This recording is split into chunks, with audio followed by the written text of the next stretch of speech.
Hello दोस्तों, नमस्कार। मैं प्रवीण भाटी आप सभी का एक बार फिर से स्वागत करता हूं आपके अपने यूट्यूब चैनल ITN शिक्षा पर। ये हमारी सी प्रोग्रामिंग की 4th क्लास है और आज की इस क्लास में हम कवर करेंगे इफ़ और एल्स, जो हमारे कंडीशनल ऑपरेटर होते हैं। एक छोटा सा प्रोग्राम हम यहाँ पे बनाएंगे कि यूज़र को एक मैसेज देंगे, एक नंबर यूज़र से इनपुट कराएंगे और हम ये चेक करेंगे कि क्या ये नंबर एक इवन है या ओड है। ये आज हमारी क्लास का टॉपिक रहेगा। तो चलिए एक फ़ाइल यहाँ पे जनरेट कर लेते हैं। तो आपको फ़ाइल पे जाना है, वही सेम प्रोसेस है। फ़ाइल पे जाने के बाद आपको एमपीटी पे करना है क्लिक। Ctrl+S से कर लीजिए इस फाइल को सेव। और यहाँ पे मैं इफ़ एल्स के नाम से इस फाइल को सेव कर लेता हूँ डेस्कटॉप पे ही। ठीक है, तो ifelse.c के नाम से मेरी फ़ाइल सेव है। तो आप जानते हैं कि सी प्रोग्रामिंग में जब हम प्रोग्राम को स्टार्ट करते हैं तो एक वॉइड मेन फंक्शन का हम यूज़ करते हैं। कर्ली ब्रैकेट से स्टार्ट कीजिए। इसके बाद अब मैं यूज़र से कोई नंबर एंटर कराना चाहता हूँ, तो मैं एक मैसेज यहाँ पे यूज़र को देना चाहूँगा कि यूज़र उस मैसेज को पढ़े और एक नंबर यहाँ पे प्रिंट करे। तो मैंने लिखा एंटर एनी नंबर। यूज़र इस मैसेज को पढ़ेगा और एक नंबर एंटर करने की कोशिश करे। तो उसके लिए मुझे एक फंक्शन की रिक्वायरमेंट होती है, जो मैंने बताया था स्कैनफ।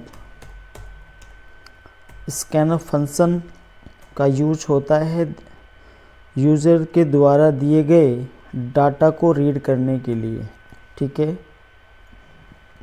एक मेमोरी मैंने यहाँ पे एलोकेट की है। इंट टाइप का डाटा मैं यहाँ पे लेने वाला हूँ यूज़र से।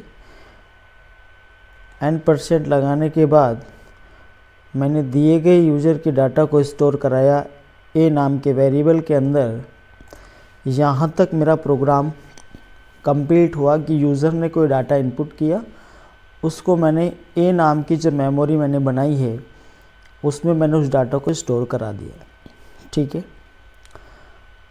अब हमारा जो नेक्स्ट यहाँ पे जो अब टारगेट है वो ये चेक करना कि दिया गया नंबर ये इवन है या ओड है।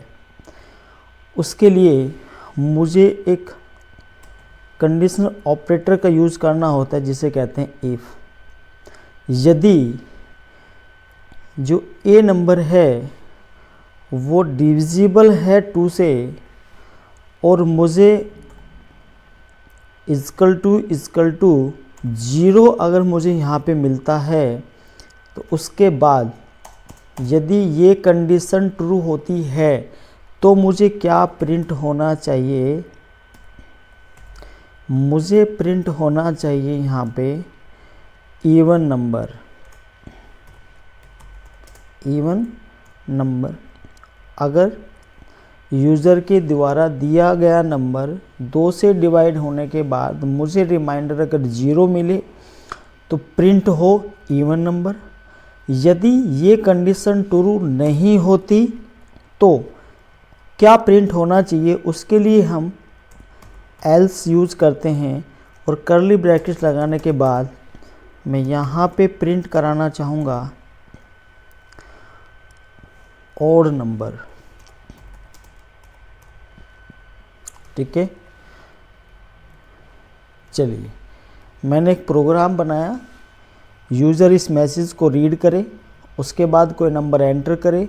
मैंने उसको ए नाम की मेमोरी में स्टोर कराया। फिर एक कंडीशन लगाई कि यदि दिया गया नंबर 2 से डिवाइड है और इक्वल टू मुझे 0 मिले तो प्रिंट इवन नंबर हो, नहीं होता है तो मुझे ओड हो जाए ठीक है। उसके बाद मैंने गेट ch फंक्शन को यूज़ किया और उसके बाद मैंने अपने प्रोग्राम को किया सेव, और आपको जाना है बिल्ड एंड रन के ऊपर जाके करना है क्लिक।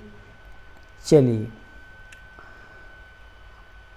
अब हमारा प्रोग्राम यहाँ पे हो गया रन, ठीक है। अब यूज़र को ये मैसेज दिखाई देगा, यूज़र ने पढ़ा कि एंटर एनी नंबर, तो मैंने कहा कि ठीक है जी, मैंने 12 नंबर को एंटर किया। जैसे ही मैंने एंटर किया तो मेरा प्रोग्राम सक्सेस हुआ, यहाँ पे आया इवन नंबर, ठीक है। चलिए अब मैं एक दूसरा नंबर फिर से मैं यहाँ से बिल्ड करता हूँ। अब मैं यहाँ पे देखता हूँ 3 नंबर को एंटर करके, ठीक है। मैंने दिया 3, देन एंटर किया, तो मेरा रिजल्ट क्या आना चाहिए, ऑड नंबर आना चाहिए, यस, ठीक है। तो आपने देखा कि कंडीशनल ऑपरेटर इफ और एल्स का एक हमने छोटा सा प्रोग्राम बनाया जहां यूज़र के द्वारा दिया गया नंबर, ठीक है, हम ये चेक कर पाए कि ये इवन नंबर है या ऑड नंबर है, ठीक है। तो चलिए मिलते हैं नेक्स्ट वीडियो में, जब तक के लिए टाटा बाय बाय।